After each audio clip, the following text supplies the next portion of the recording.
Well, today, the 118th Congress is actually conducting your business. The first order of business for the House, agreeing on the rules that will govern the body over the next 2 years. Important rules. It comes after the historic Speaker election. Kevin McCarthy ultimately prevailing in a divided House Republican conference on the 15th ballot. It happened as you were sleeping, most likely, just after midnight early into Saturday morning. ABC's Alex Perchet brings us the new update from Washington.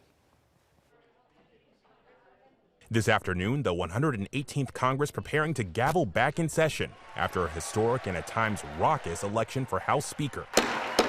House Republican leader Kevin McCarthy finally being elevated to Speaker this weekend, but it took 15 rounds of ballots in the bitterly divided GOP caucus, the longest election since 1859. My father always told me, it's not how you start, it's how you finish. McCarthy steadfast despite multiple public defeats. A speaker has not been elected. A speaker has not been elected. On the 14th ballot, McCarthy fell one vote short, tempers clearly on edge. McCarthy confronted one of the Republican holdouts, Matt Gaetz. Then fellow Republican Mike Rogers of Alabama needed to be physically restrained from going after Gaetz. Even Donald Trump working to end the standoff.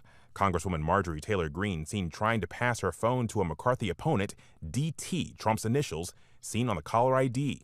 After half an hour, they struck a deal, but McCarthy had to make deep concessions, including allowing a single lawmaker to force a vote to remove the Speaker of the House. Now McCarthy faces his next challenge, keeping everyone in his caucus on the same page as they try to govern, even those that didn't want him as Speaker. They can only lose 4 Republican votes on any given issue. That means you've got to keep the moderates on board. You have to keep the rabble-rousers aboard, the people that never wanted them to be there. Any given day is going to be a little bit different, probably much like Democrats dealt with over the last 4 years with narrow majorities.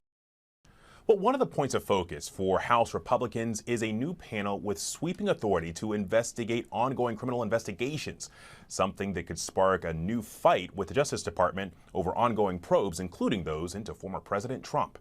Alex Perchet, ABC News, Washington.